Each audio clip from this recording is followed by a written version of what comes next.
Good afternoon. My name is Emma Bafi, with my colleague here, Hamid, we are collaborating with AIAP. And in today's interview, we have our honored guest, Mr. Ashkan, and his lovely daughter, Ms. Nusha, here with us. For a little bit of a high-level introduction, Mr. Ashkan is a Houstonian entrepreneur who started his business many years ago. He will cover later.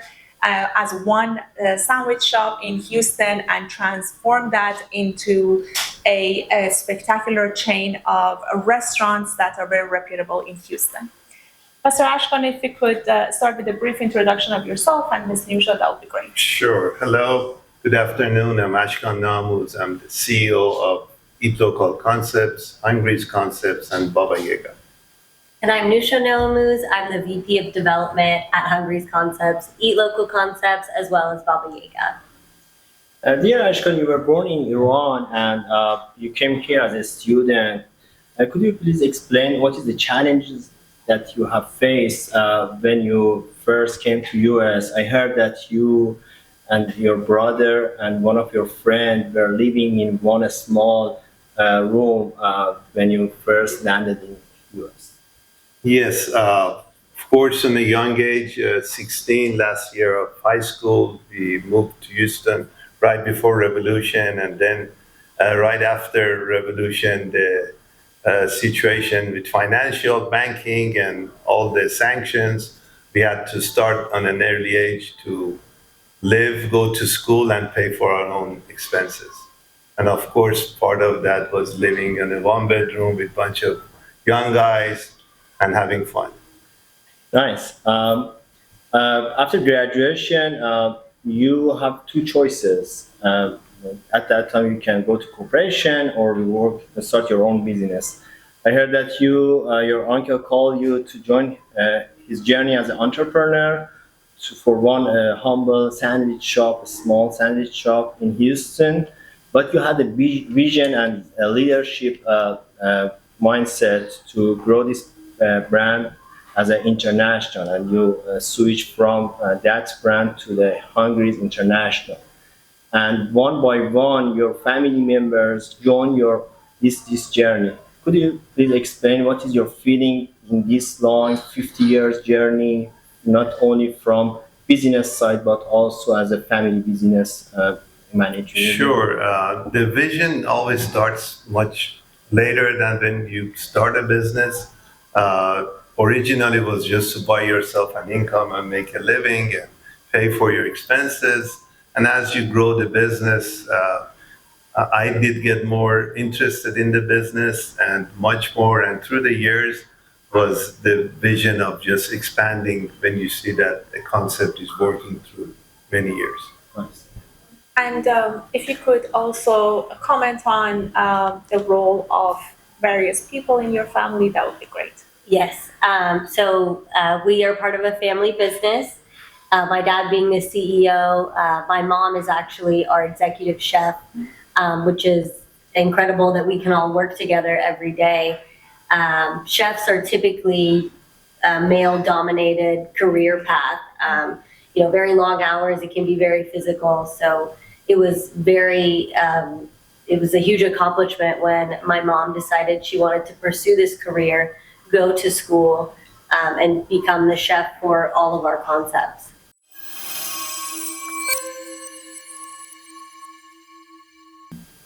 Today, Mr. Ashkan manages, and his lovely team, manages more than 700 employees across 10 plus restaurants.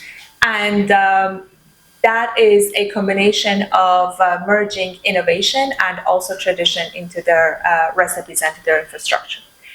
So, Mr. Ashkan and Ms. Nusha, what are the top two challenges that you have overcome in these many years, and also in this very competitive and business that has high failure rate? What is the one differentiation that has helped you survive this? Yes, the main test for us was during COVID. That's like any other business, specifically for the restaurant industry, was a huge challenge to survive the COVID. And we did it. That was our biggest challenge that we did in we passed in the 50 years that we've been in this business. And of course, the second one is building a team to carry you during all these times. And those are the two challenging tasks that we have to endure. Yes. And given the industry, differentiating yourself is key. We wouldn't be able to do it and be around for 50 years without it. I like to use the word always innovating, because if you're not keeping up with current trends, consumer needs, even more so on the back end with updating technology, it's very easy to fall behind. So constantly looking to improve, and it can be small, it can be large, as long as every day you're trying to improve something in the business. Ashkan, I have a question from you because most of our audience are from AIAP community and they are educated or uneducated, just immigrated over here. If they come to you and ask you about two recommendations as an entrepreneur, don't go for work for organization, corporation, go for payroll. Uh, what are the two valuable suggestions that you can give to them generally, and also if they want to start a restaurant, what is the main recommendation that you can give to them? Sure, I usually don't recommend restaurants. But again, anything you do in life, I think is hard. If you want to do it right, my recommendation is don't cut corners. We have a tendency when we start business to cut corners due to cost or other reasons. So my main advice is, one is before you get into that industry, to make sure you work in the industry and learn before you invest your money, and don't cut corners.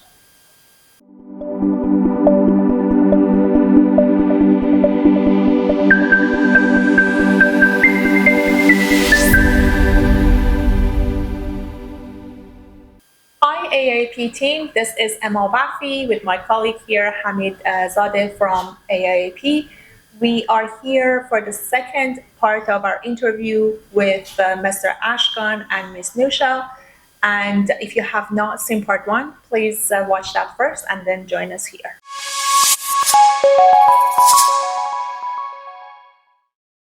Ashkan, you when you came over here in the US, you played in the soccer league, and then you played also in other league as well. Could you explain how you balance lifestyle for sport and business? Yes, that's the beauty of being an athlete and also work at the same time, was juggling two hard tasks, practicing, getting in shape, and also have a business on the side. But again, the soccer days were the best days. It's fun traveling, being with friends. And then the reality is just at the end is starting a business and have an income for life.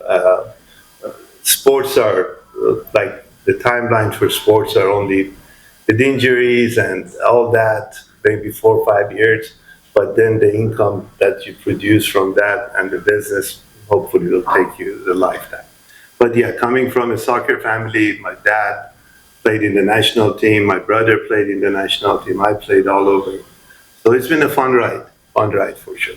Nice, and because I remember that you told me that your father was one of the head of soccer department Federation, yes. federation in Iran, and also not only from you, your father, your brother, also Nusha is playing tennis. Was playing tennis in the college, and Yes. he pursued that one as a professional tennis player. Could you explain also your experience about the life between the business and also being athlete and play tennis? Yes, I think there's a line that kind of is blurred with business and sports, and it's just being very competitive.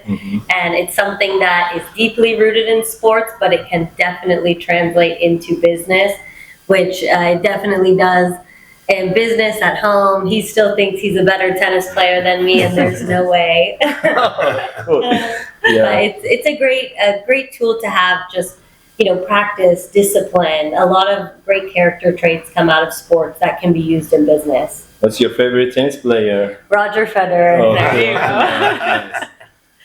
nice. Can either of you tell us about the basically the dynamic of having your family as part of the business, the roles, responsibilities, and how that ecosystem works, where the line is or there isn't? If you can comment on that, that would be Yeah, great. that's definitely a challenge to work with your family. As long as there's respect for the business and the family, I think that's where we draw the line because there's a responsibility that you have towards your business, towards 700 employees that you have, and then you have a responsibility to balance that with your daily life. So that's the main challenge. It's not easy. Um, but you have to stop it at some point. Otherwise, you'll be talking about business 24 hours and what you're doing. And it's good that Nusha, Soila, my wife, always stop me. I'm the one who likes to talk more about it. And they'll say no more after this. Shajan, anything you want to say in front of the camera? Yes. Well, I would like a few extra vacation days. That's amazing.